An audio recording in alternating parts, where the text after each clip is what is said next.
Welcome back दोस्तों। स्वागत है अपने यूट्यूब चैनल टेक्निकल बाबा में। मैं हूं आपका होस्ट एंड दोस्त दीपचंद कुशवाहा। तो आज हम आपके लिए लेकर आए हैं युक्ति धारा पोर्टल, जो हमारा नया कॉन्सेप्ट आया हुआ है नरेगा में।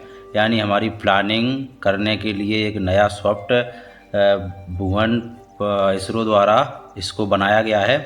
और इसकी प्लानिंग जीपी प्लानिंग की जाएगी। जो जीआईएस प्लानिंग हम मैनुअल करते थे, इसमें ऑटोमेटेड सारे मैप्स कंबाइन कर दिए। तो हम चलते हैं, लॉगिन करेंगे। लॉगिन आईडी पासवर्ड आपको मिला होगा, जो पायलट प्रोजेक्ट के तहत जो पंचायत सिलेक्ट की गई होगी वो उसका आईडी पासवर्ड मिला होगा।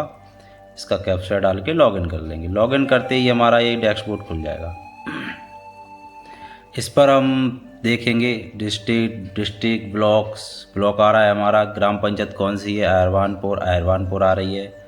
और युक्ति धारा एक वो कॉन्सेप्ट है जो प्लानिंग टूल बनाया गया है इसरो द्वारा।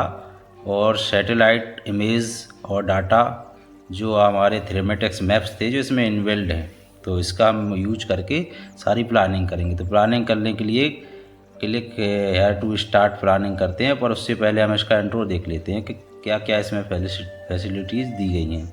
ये देखिए, सारे मैप्स दिए गए हैं। Base map, administrative boundary, water boundary, land cover, drainage, road, settlements, digital elevation, slope, aspect, माइक्रोवेशन, मतलब जितने भी सारे उसके इसरो द्वारा मैप्स बनाए गए हैं जो हमारी प्लानिंग के लिए यूज कर सकते हैं, ग्राम पंचायत प्लानिंग के लिए, वो सारे इसमें इनबिल्ड हैं। इसी तरीके से ये आगे चलेंगे। आइडेंटिफाई ट्रीटमेंट एरिया, इसमें ये हमारे 4 स्टेप्स में पूरा हमारी प्लानिंग होगी। और इस तरीके से इसमें जितने भी ऑप्शंस दिए गए हैं उसका एक इंट्रो दिया हुआ है। इंट्रो के बाद हम चलते हैं click here to start planning.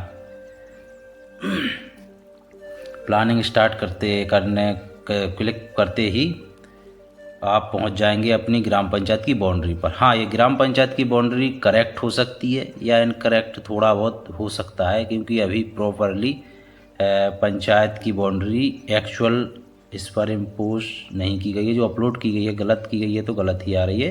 वो कुछ इसमें सुधार हो जाएगा। हम देखते हैं इसका डिटेल्स। इसमें बाउंड्रीज दी है, district boundary, taluk boundary, village boundary, infrastructure, road, settlement, water set, इस तरीके का आप क्लिक करके इसको देख सकते हैं। जितने भी सारे मैप्स हैं, तो अपनी पंचायत में देख सकते हैं कितने वाटर सेट बन रहे हैं, कितने रोड्स गए हैं। हाँ, अब ये आ गया अपने थ्रीमेटिक्स मैप। अब जियोमॉर्फोलॉजी देखिए, अपनी आपकी ग्राम पंचायत की एरिया में पहले हम इसको इमेज फॉर्म में इम्पोज करते थे।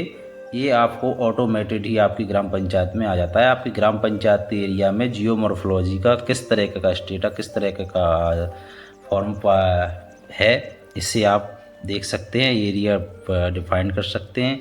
या वाटर बॉडीज़ का आ रहा है, ये आपका क्रॉस या लाइन आ रही है, ये आपका पहाड़ी एरिया है। और ये स्टार वाला नॉर्मली प्लेन एरिया, खेती एरिया है।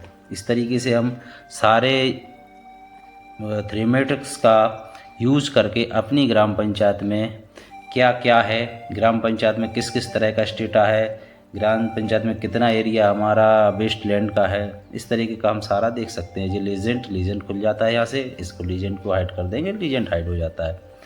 इसी तरीके ग्राउंड वाटर प्रोस्पेक्ट में देख सकते हैं कि किस एरिया में कितना है, कितनी डेप्थ पर पानी है। ये देखिए, आपका आ रहा है पूरा येलो एरिया, आपका पूरा आ रहा है जिसमें ईल्ड हमें। उसके बाद ग्रीन एरिया, जे नो ईल्ड वाला एरिया, ये हमारा पहाड़ी एरिया है, जो हिली एरिया है, जो ज़मीन से 25-30 फीट हाइट है, इसलिए ये नो ईल्ड एरिया। यहाँ पर अब कोई भी कुआं खोदेंगे तो कुछ पानी नहीं आएगा।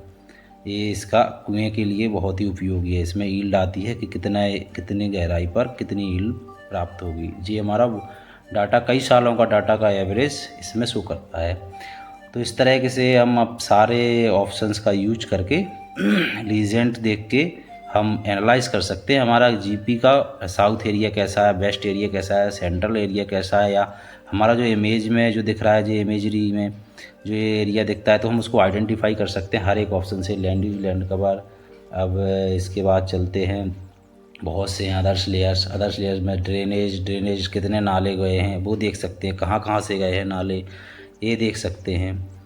ये किधर किधर से जाते हैं। स्लोप इसके बाद लीजेंट तो आता है, इसमें डॉट डॉट आ रहा है, पॉइंट आ रहे हैं। इसके बाद स्लोप देख सकते हैं कितने % का किस एरिया में कितना स्लोप है। ये हम अपनी ग्राम पंचायत का एनालाइज कर सकते हैं, कलर्स के द्वारा हमको पता लगता है कि कितना कहाँ का एरिया कैसा है। तो ये आपका लीजेंड खोलकर उसका देख सकते हैं।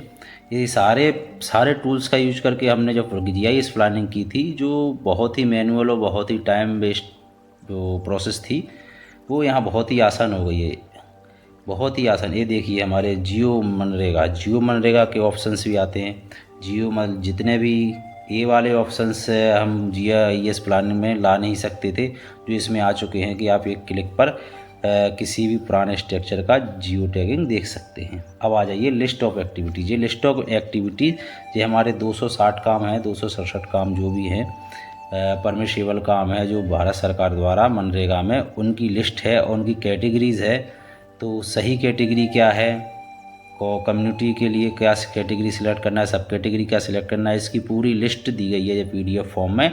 और कौन सा काम GOW में है और नॉन GOW में। इसमें GOW और नॉन GOW के कैटेगरी डिफाइंड की गई है, यानी GOW आपका NMR वर्क रिलेटेड है और non GOW non NMR related है। तो यहाँ एक नया नाम दिया गया है GOW और नॉन GOW। तो ये आपकी लिस्ट से उपयोग करके आपको इसमें आगे की जो प्रोसेस होगी इस लिस्ट का उपयोग किया जाएगा। और हाँ, ये अभी रोजा सहायक जो वर्क कोड जनरेट करते हैं उनको ये लिस्ट प्रोवाइड करा सकते हैं।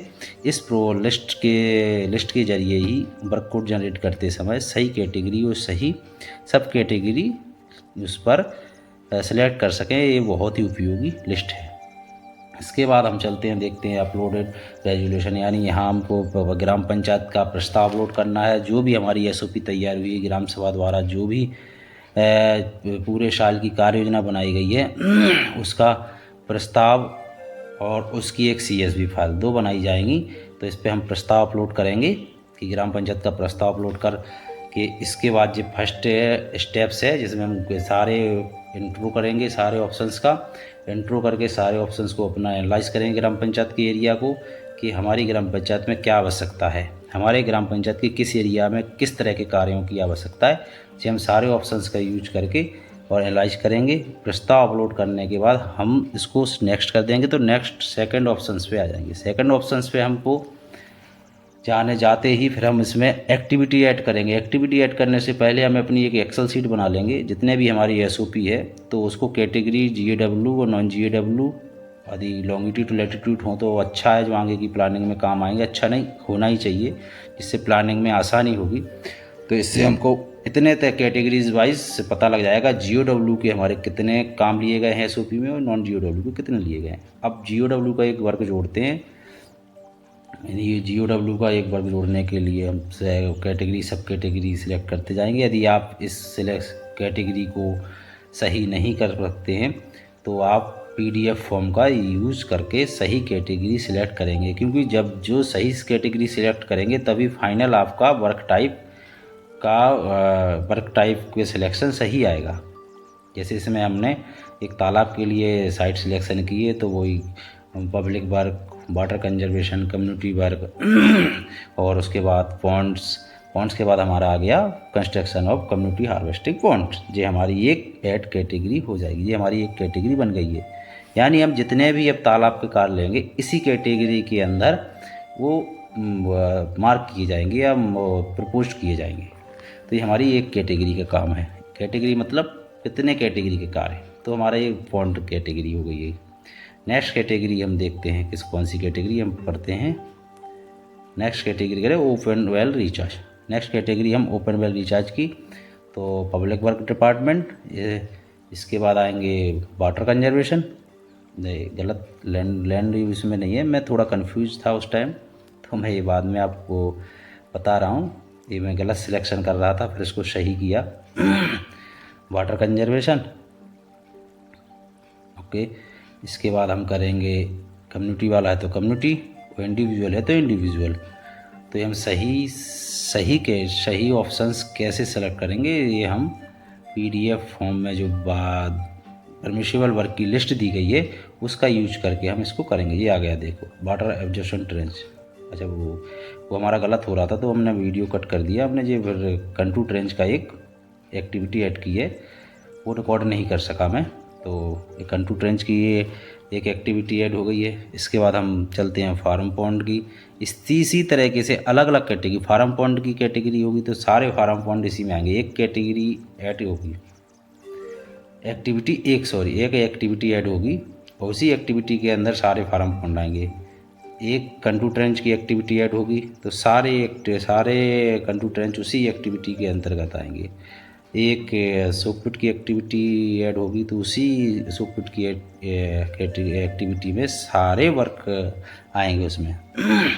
तो हम इस तरीके से जितने तरह की हमारे SOP में, हमारी कार्य योजना में जितने तरह की कार्य लिए गए हैं उसकी किन किन एक्टिविटीज़ में अलग अलग डिफाइन करके उतनी एक्टिविटी हम इसमें ऐड कर लेंगे। नीचे देखिए हमारी वाटर हार्वेस्टिंग पॉन्ड की एक्टिविटी ऐड हो गई है, वाटर ऑब्जर्वेशन ट्रेंच की एक्टिविटी, फार्म पॉन्ड, गेवियन चेक और कंस्ट्रक्शन चेक डैम, इसमें इरिगेशन वेल, ग्रेवल रोड, ये जितने तरह की एक्टिविटीज़ थी हमने सारी एक्टिविटी ऐड कर ली। फिर नेक्स्ट करेंगे, सबमिट करेंगे, एक्टिविटी सेव हो जाएंगी, फिनिश।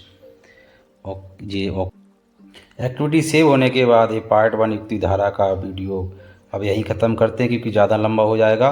धन्यवाद, थैंक यू। और हमारे चैनल को DK टेक्निकल बाबा को लाइक कीजिए, शेयर कीजिए एंड सब्सक्राइब कीजिए, जिससे हमको मोटिवेशन मिलता है और अच्छे अच्छे वीडियो आपके लिए ला सकें और आपको ऐसे ही नॉलेज भरी इन्फॉर्मेशन देते रहें। धन्यवाद दोस्तों, थैंक यू।